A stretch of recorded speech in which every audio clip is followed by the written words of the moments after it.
les amis, bonjour à tous, bonjour à toutes. Voilà déjà la dernière capsule vidéo de notre semaine. Nous sommes vendredi ce matin pour cette capsule matinale.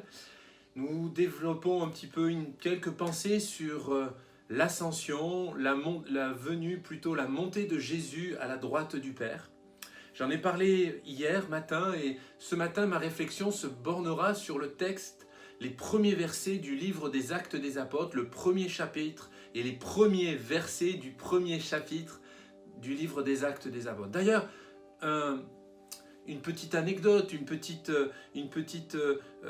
illustration.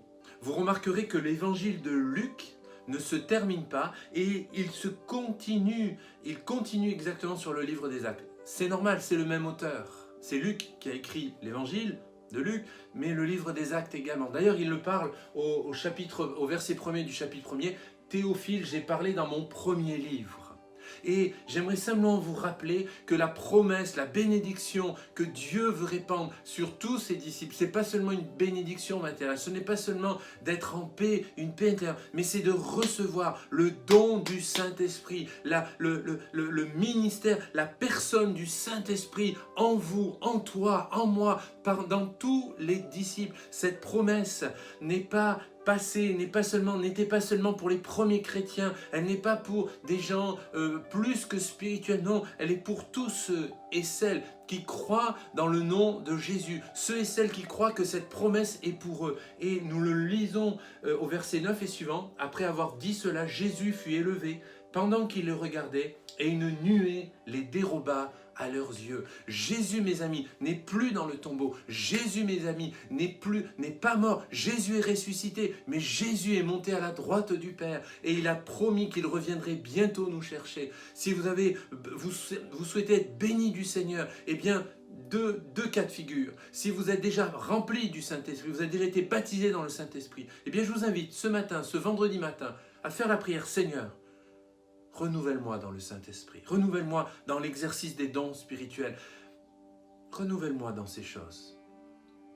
Et vous qui ne connaissez pas, vous avez peut-être des craintes, des peurs, des luttes intérieures, je vous invite simplement à vous abandonner entre les mains de Jésus, de dire Seigneur, je crois sur ta parole, comme nous l'avons lu là dans Actes chapitre 1er, et de croire que cette promesse, elle est là.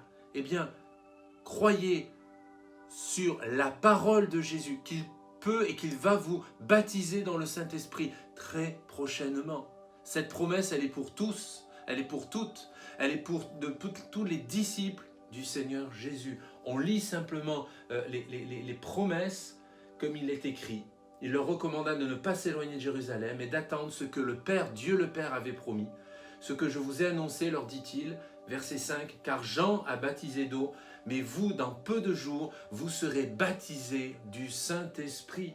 Alors les apôtres vont poser des questions, il va leur répondre, ce n'est pas à vous de connaître le temps, mais vous recevrez une puissance, le Saint-Esprit survenant sur vous, et vous serez mes témoins à Jérusalem, dans toute la Judée, dans la Samarie et jusqu'aux extrémités de la terre. La Rochelle fait partie de la terre. Votre maison est dans la circonférence, dans la surface sur laquelle Dieu peut bénir. Alors la bonne nouvelle, soyez bénis ce matin, recevez le don du Seigneur. Je vous invite à suivre notre culte de dimanche sur la direction divine où je parlerai pour ce troisième dimanche de la troisième balise que nous allons développer sur la direction de Dieu après la parole objective dans nos vies, le Saint-Esprit. Dimanche, après-demain, j'enseignerai sur les circonstances dans nos vies et notamment sur certains dons spirituels quand nous retrouvons en Église. Je vous souhaite une belle et une bonne journée et je prie Dieu en ces instants que vous receviez la bénédiction de Jésus sur votre vie. Ce temps d'ascension, ce temps de cette fête, ce n'est pas Jésus qui est parti, qui nous a abandonnés. Non, non, c'est Jésus qui est remonté à la droite du Père pour nous envoyer le Saint-Esprit. Le Saint-Esprit est là, comme dit ce chant, et tout peut arriver. Que Dieu vous bénisse. Bonne journée.